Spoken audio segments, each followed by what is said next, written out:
सभी दर्शकों को राम राम। आज मैं एस्ट्रो आदित्य पाराशर आपको वैदिक पाराशर ज्योतिष चैनल के माध्यम से राहु और केतु के बारे में बताऊंगा। हमेशा लोगों की धारणा होती है कि राहु और केतु वक्री ग्रह हैं और हमारे जीवन में अच्छा फल प्रदान नहीं करते, परंतु यही राहु और केतु विशेष भावों में विशेष फल प्रदान करते हैं और मनुष्य जीवन में तरक्की करता है। सबसे पहले बात करते हैं राहु की। राहु जब भी चौथे, पांचवें, 10वें या 11वें भाव में होगा तो हमेशा आपको शुभ फल प्रदान करेगा।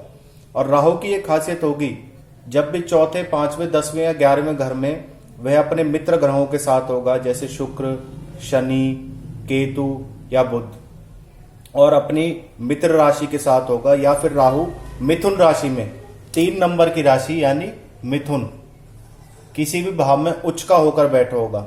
अगर यहां संख्या 3 लिखी होगी, यहां लिखी होगी, यहां लिखी होगी, यहां लिखी होगी, तो राहु उच्च का होगा। ऐसे में व्यक्ति के जीवन में जब भी राहु की महादशा चलेगी, चाहे वह वर्षफल के माध्यम से हो, चाहे राहु लगन के माध्यम से हो, तो ऐसे में व्यक्ति को उचित फल प्रदान करेगा राहु।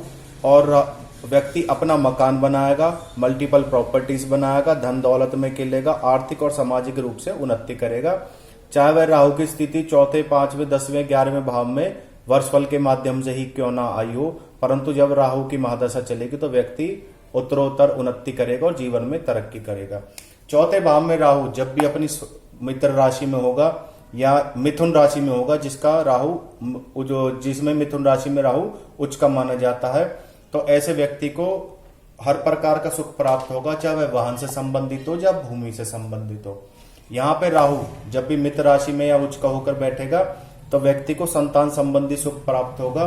और 10वें भाव में राहु कैरियर में अपनी मेहनत के बल पर उच्च पद प्राप्त करेगा और उन्नति करेगा।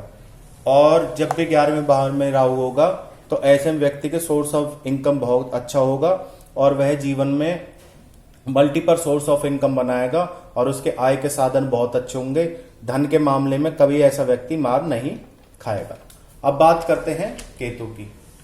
जब भी आपका केतु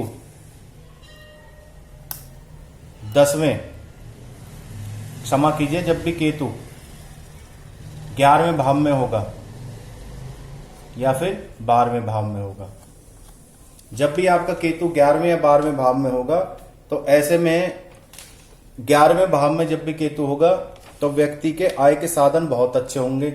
व्यक्ति व्यापार में उन्नति करेगा, बहुत प्रॉपर्टी बनाएगा और जीवन में सब प्रकार का सुख प्राप्त करेगा और ऐसा व्यक्ति लग्जरी लाइफ जिएगा।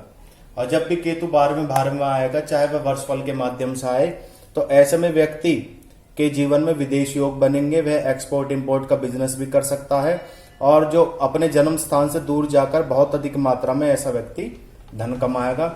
ये बताए मैंने राहु और केतु के आपको विशेष भाव। इसके बाद राहु और केतु की विशेष स्थिति कुंडली में कब बनती है? विशेष स्थिति राहु और केतु की कुंडली में कब बनेगी? जब भी राहु और केतु में से कोई सा भी ग्रह 5वें भाव के स्वामी और 9वें भाव के स्वामी, ये आपका 5वां भाव हो गया और ये 9वें भाव का स्वामी होगा। 5वें 9वें भाव के स्वामी के साथ पहले, चौथे, 7वें या 10वें भाव में होंगे, यानी केंद्र भाव में होंगे, तो ऐसे में व्यक्ति की कुंडली में राजयोग बनेगा और व्यक्ति धन से, व्यापार से, आर्थिक रूप से, भौतिक रूप से, समाज में, राजनीति में हर तरह से उसका दबदबा कायम होगा और जीवन में व्यक्ति तरक्की करेगा और लग्जरी लाइफ जिएगा। उसके पास एक से अधिक वाहन होंगे और एक से अधिक मकान होंगे।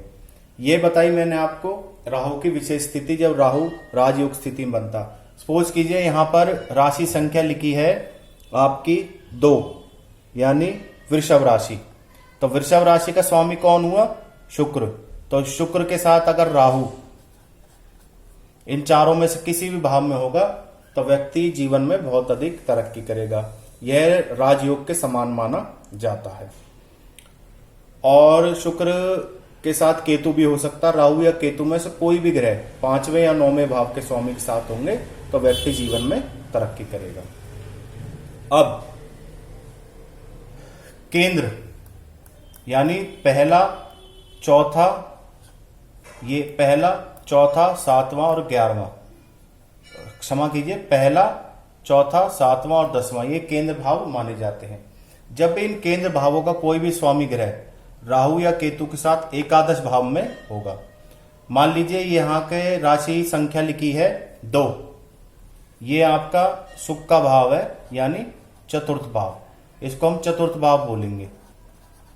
और यहां पर आपकी राशि संख्या लिखी है, यहां पर आपकी राशि संख्या मान लीजिए 3 लिखी है, तो 3 राशि यानी मिथुन राशि।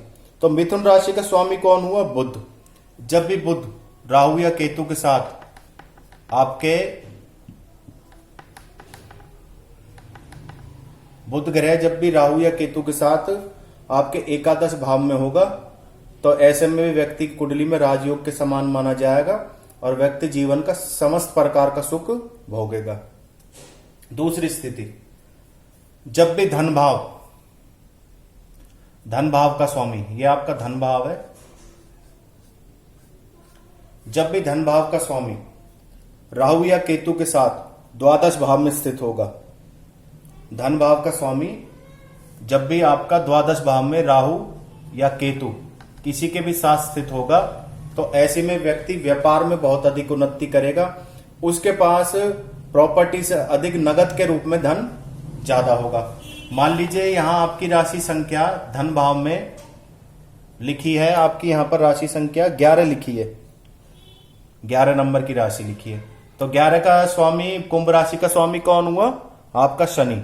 तो शनि के साथ राहु या केतु दोनों में से कोई सा भी होगा, तो व्यक्ति जीवन में उत्तरोत्तर वृद्धि करेगा और व्यापार में किसी भी प्रकार का कार्य हो, हर कार्य में वह सफल होगा और एक से अधिक उसके बिजनेस होंगे और सोर्स ऑफ इनकम भी उसके बहुत ज्यादा होंगे। ऐसे व्यक्ति के पास कैश के और आभूषण के रूप में प्रॉपर्टी से ज्यादा धन होगा। अब बात करते हैं हम नवम भाव की। यहां पर राहु और केतु विशेष फल कब प्रदान करते हैं? जब भी आपका पराक्रम भाव का स्वामी, यह कुंडली का पराक्रम भाव है, जब भी पराक्रम भाव का स्वामी, क्षमा कीजिए यहां पे संख्या लिख देता हूं मैं जो थी, यानी दूसरे भाव, अब ये आपका पराक्रम भाव है, इसको बोलेंगे हम पराक्रम भाव, ये कुंडली का पराक्रम भाव है। अब जब भी पराक्रम भाव का स्वामी, यहां सपोज कीजिए संख्या लिखी है 3 का स्वामी हुआ यानी मिथुन राशि यानी बुध, और बुध के साथ यहां पे केतु स्थित है, तो ऐसा व्यक्ति भाग्य का धनी होगा, अपने ही जन्म स्थान पर अपने पिता का नाम रोशन करेगा और अपनी पैतृक संपत्ति को ऐसा व्यक्ति बढ़ावा देता है। आज मैंने राहु और केतु से बनने वाले शुभ परिणामों के बारे में आपको बताया है कि राहु और केतु जीवन में हमें कब शुभ स्थिति और कब शुभ परिणाम देते हैं, जब आदमी धन और दौलत से मालामाल होता है और आर्थिक और सामाजिक रूप से उन्नति करता है। यह योग आपके वर्षफल कुंडली के माध्यम से भी बन सकते हैं। ज्योतिष से संबंधित किसी भी प्रकार की समस्या के लिए आप मेरे से संपर्क कर सकते हैं।